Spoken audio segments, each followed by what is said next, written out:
Ronaldo Nazario, 2002, the man who barely played a club game that season. Convulsions on the training pitch, months of silence, and then on the biggest stage in football, he scores twice in the World Cup final, in front of 70,000 people in Yokohama. The player his club couldn't rely on became, for 1 month, the best footballer on the planet. This happens more than it should. Players who spend entire league seasons invisible, inconsistent, injured, misfiring, arrive at a World Cup and become different athletes.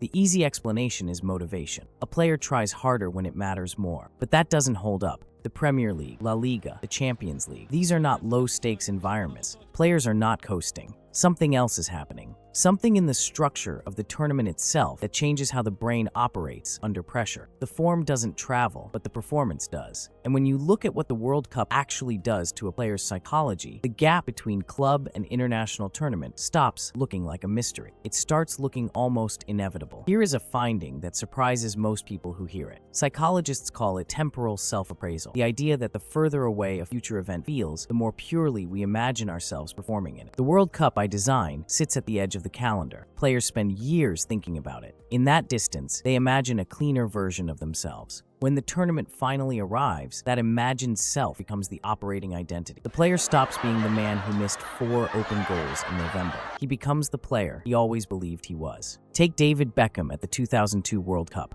By that spring, his relationship with Sven-Göran Eriksson was strained. His form at Manchester United had fractured. He carried a broken metatarsal into the tournament. But from the moment Beckham stepped onto a World Cup pitch, something recalibrated. He scored the penalty against Argentina. He played every minute. He was, by most accounts, the most focused he'd been all year. The club environment has noise. A manager who saw you misplace 30 passes last Tuesday. The World Cup clears that. Every player arrives with the same blank page. And on a blank page, belief has room to operate. There is a concept in sports psychology called the home crowd effect, but this version runs in reverse. At club level, supporters know the player's story. They've watched the bad nights. The missed chances carry weight because they compound. Every failure sits on top of the last one. At a World Cup, the crowd watching is largely neutral. A nation doesn't track form the way a stadium regular does. The crowd arrives believing. That belief, projected at scale, functions as a kind of psychological permission slip. Researchers at the University of Exeter found in 2010 that athletes perform measurably better when observed by audiences they perceive as unconditionally supportive versus conditionally supportive.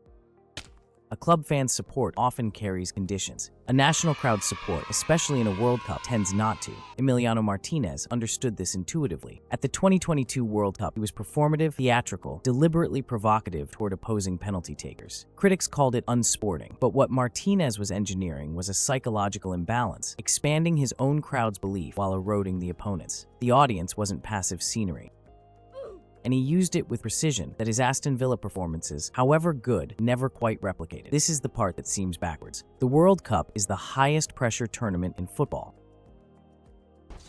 One bad game and the entire campaign ends. By any rational model, players should perform worse, not better. But elite sport research consistently shows that a certain type of pressure, specific, meaningful, clearly bounded, doesn't impair performance. The key word is bounded. A club season runs 40 or 50 matches. The pressure is chronic. A poor run in October can stretch into December, creating a sustained cortisol load that degrades decision-making over months. The World Cup compresses everything into 7 games. The pressure is intense but finite.